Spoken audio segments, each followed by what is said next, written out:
जीवन में कुछ जानने की जरूरत नहीं है, बस ये जानिए जो समय आपको मिला है उसको किस तरह जीना है। कठिन समय में समझदार व्यक्ति रास्ता खोज लेता है और कमज़ोर व्यक्ति बहाना। वक्त भी सिखाता है और शिक्षक भी, पर दोनों में फ़र्क सिर्फ इतना है कि शिक्षक सिखाकर इम्तिहान लेता है और वक्त इम्तिहान लेकर सिखाता है। समय कभी आपके साथ नहीं चलता है, आपको समय के साथ चलना पड़ता है। समय की जो कद्र करता है वही यहाँ सफल माना जाता है। यदि आप समय का महत्व नहीं जानते तो आपका जन्म कुछ बड़ा करने के लिए नहीं हुआ है। सबसे बुद्धिमान सलाहकार है समय। बुरा समय हर किसी की ज़िंदगी में आता है, लेकिन उसे हम उस समय कैसे डील करते हैं ये जानना बहुत ही ज़्यादा ज़रूरी है। अगर आप अच्छा वक्त देखना चाहते हैं तो आपको बुरे वक्त के रास्ते से गुजरना ही होगा। जीवन में बुरे वक्त का आना भी ज़रूरी है। कम से कम अपने और पराये का तो पता चल ही जाता है। जो अपने बीते हुए कल को भुला नहीं सकता वो कभी अपने आने वाले कल को अपना नहीं सकता।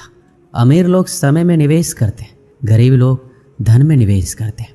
अमीर बनने का मतलब है पैसा होना, बेहद अमीर बनने का मतलब है समय होना। वक्त बुरा नहीं होता, व्यक्ति के हालात बुरे होते हैं। वक्त तो किसी के लिए रुके बिना ही गुजर जाता है, फिर ना जाने लोग किस तरह वक्त के इंतजार में रहते हैं। समय का आईना कभी झूठ नहीं बोलता। अपने लक्ष्य को इतना महान बना दो कि व्यर्थ के लिए समय ही ना बचे। जो लोग अपने जीवन में समय को बर्बाद करते हैं वो अपने जीवन में कभी भी आगे नहीं बढ़ पाते। समय बहुत ही कीमती है, इसलिए इसे गंवाना नहीं चाहिए। जो समय को बर्बाद करता है समय उसे बर्बाद कर देता है। समय, बात और अवसर ये तीनों एक बार निकल जाए तो लौट कर नहीं आते। जितने भी सफल लोगों को हम देखते हैं उन सब ने अपने समय को अलग अलग तरीके से प्रयोग किया है, तभी वो अपने जीवन में सफल है। समय मुफ्त में मिलता है परंतु यह अनमोल है। आप इसे अपना नहीं सकते, लेकिन आप इसका उपयोग कर सकते हैं। आप इसे रख नहीं सकते पर इसे खर्च कर सकते हैं।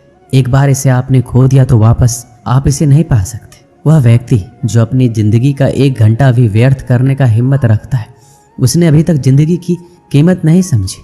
सिर्फ एक ही चीज़ है जो हमारे समय से अधिक कीमती है, वह ये है कि इसे किस पर खर्च कर रहे हैं।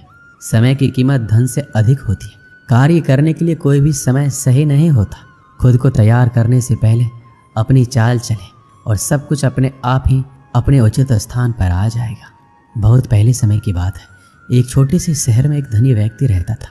उसने अपना सारा जीवन पैसा कमाने में लगा दिया था और 20 साल के भीतर ही उसने खूब सारा धन इकट्ठा कर लिया था। उसके पास इतना पैसा था कि वह पूरे शहर को खरीद सकता था, लेकिन अपने जीवन में उसने कभी किसी की मदद नहीं की। उसने अपने बैंक बैलेंस पर बहुत ही ज़्यादा घमंड था, लेकिन उसने अपने पैसों को कभी भी अपनी इच्छाओं को पूरा करने के लिए उपयोग नहीं किया। यहाँ तक कि उसने अपने कपड़े और खाने पर भी ठीक तरीके से उपयोग नहीं किया। उसने अपना सारा जीवन बस पैसा कमाने में लगा दिया। वह पैसा कमाने में इतना ज़्यादा व्यस्त हो गया था, उसे इस चीज़ का कभी एहसास ही नहीं हुआ कि वह बूढ़ा हो गया है। अब उसका सारा जीवन बीत चुका था। उसने अपने परिवार के साथ कभी खुशी का पल नहीं बिताया, कभी आनंद नहीं उठाया।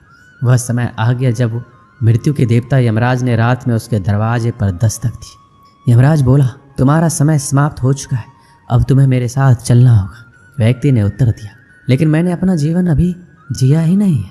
मैं काम करने में व्यस्त था। मुझे अपनी संपत्ति का उपयोग करने के लिए कुछ समय चाहिए जो मैंने कठिन परिश्रम के माध्यम से वर्षों में जमा किया।